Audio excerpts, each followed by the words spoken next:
স্বাগত ডিবিসি সংবাদে। আপনাদের সাথে আছি আমি শোভন শাহমিন দিশা। লন্ডনে প্রধান উপদেষ্টা ডক্টর মোহাম্মদ ইউনূস এবং বিএনপির ভারপ্রাপ্ত চেয়ারম্যান তারেক রহমানের বৈঠক আজ শুক্রবার স্থানীয় সময় সকাল ৯টায় লন্ডনের পার্ক লেনের হোটেল ডোরচেস্টারে এই বৈঠক অনুষ্ঠিত হবে। 4 দিনের সরকারি সফরে যুক্তরাজ্যে অবস্থানরত মোহাম্মদ ইউনূস এই হোটেলেই থাকছেন। বাংলাদেশের ভবিষ্যৎ রাজনৈতিক বাস্তবতার জন্য প্রধান উপদেষ্টার সঙ্গে লন্ডনের তারেক রহমানের বৈঠকটি অত্যন্ত গুরুত্বপূর্ণ বলে মন্তব্য করেছেন প্রেস সচিব শফিকুল আলম। জানান, দেশের গণতান্ত্রিক রূপান্তরের ক্ষেত্রেও এ বৈঠকের গুরুত্বের। কয়েকদিন থেকেই দেশের রাজনৈতিক অঙ্গনে আলোচনায় থাকায় বৈঠকের একদিন আগে বৃহস্পতিবার লন্ডনে ব্রিফিংয়ে এসব কথা বলেন তিনি। যে মিটিং করছেন এবং তারা সবকিছুই আলাপ করবেন, কেননা একজন হচ্ছেন বাংলাদেশের এখন ইন্টারিম গভর্নমেন্টের প্রধান, আর একজন হচ্ছেন বাংলাদেশের লার্জেস্ট পলিটিক্যাল পার্টির প্রধান।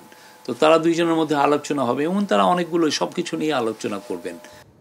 ব্রিটেনের মর্যাদাপূর্ণ কিংস চার্লস হারমোনি অ্যাওয়ার্ড গ্রহণ করলেন অন্তর্বর্তী সরকারের প্রধান উপদেষ্টা ডক্টর মোহাম্মদ ইউনূস।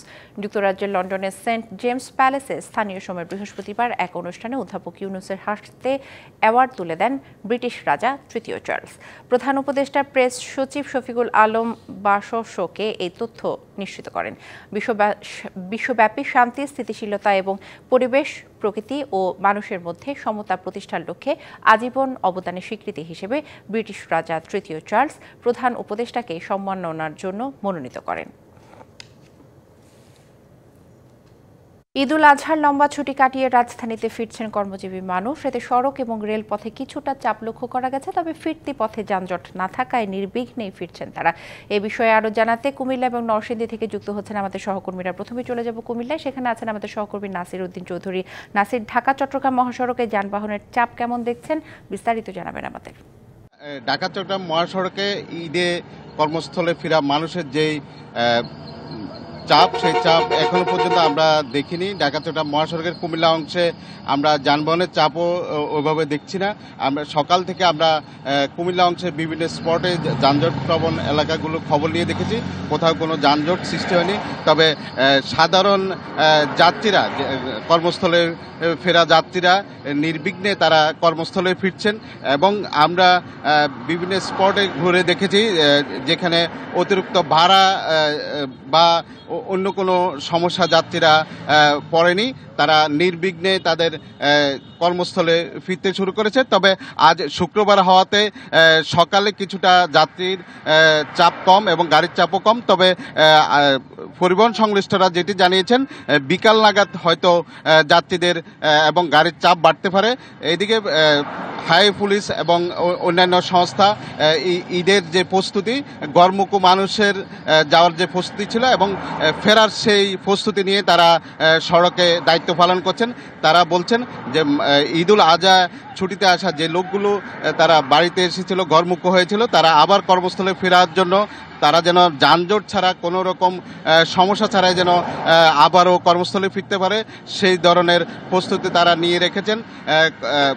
সড়কের বিভিন্ন জায়গায় তারা অবস্থান নিয়ে কাজ করছেন, বিশেষ করে যানজট প্রবণ এলাকাগুলোতে তারা সেখানে অবস্থান করছেন এবং যানজট যাতে না হয় সেই অবস্থা এবং সেই প্রস্তুতি এবং সেভাবে তারা কাজ করছেন। অর্থাৎ কোথাও যেন কুমিল্লা অংশের কোথাও যেন কোনো যানজট সৃষ্টি না হয়, যানজটে কর্মস্থল মুখে যাত্রীরা যেন দুর্ভোগ পোহাতে না হয়, সেই ব্যবস্থা নিয়েছেন বলে আমাদেরকে কর্তৃপক্ষ জানিয়েছেন। তো দিশা, এই ছিল কুমিল্লা থেকে ঈদে আসা কর্মস্থলে ফেরা মানুষের স্বস্তির যাত্রার এই মুহূর্তের খবর। জি, ঈদ শেষে ফেরার খবর জানাচ্ছিলেন কুমিল্লা থেকে নাসির উদ্দিন চৌধুরী। এবার আমরা চলে যাব নরসিংদীতে, সেখানে আছেন আমাদের আরেক সহকর্মী তোফায়েল আহমেদ স্বপন। স্বপন, আমরা কুমিল্লার চিত্র কিছুটা জানতে পারছিলাম, আপনি নরসিংদীর খবর আমাদেরকে জানাবেন যে ঢাকা সিলেট মহাসড়কে যানবাহনের কেমন চাপ দেখছেন। দিশা, আপনি জানেন যে ঈদুল আজহার যে দীর্ঘ 10 দিনের ছুটি, এটি আগামীকাল শনিবার শেষ হচ্ছে। আমরা কিন্তু দেখেছি যে গতকাল থেকেই ঢাকামুখী, অর্থাৎ বাড়ি থেকে ঈদ উদযাপন শেষে বাড়ি থেকে ঢাকায় ফেরার যে প্রবণতা, সেটা আমরা গতকাল থেকেই লক্ষ্য করেছি। আমরা আজকে কিন্তু সকাল থেকে ঢাকা সিলেট মহাসড়কের বিভিন্ন পয়েন্টের খোঁজ খবর নিয়েছি। আমি এই মুহূর্তে আছি ঢাকা সিলেট মহাসড়কের ভেলানগর এলাকায়। এখান থেকে আমরা কিন্তু সকাল থেকে দেখেছি ঢাকামুখী যে সকল কর্মজীবী রয়েছেন তারা কিন্তু নরসিংদী থেকে ঢাকার উদ্দেশ্যে যাচ্ছেন।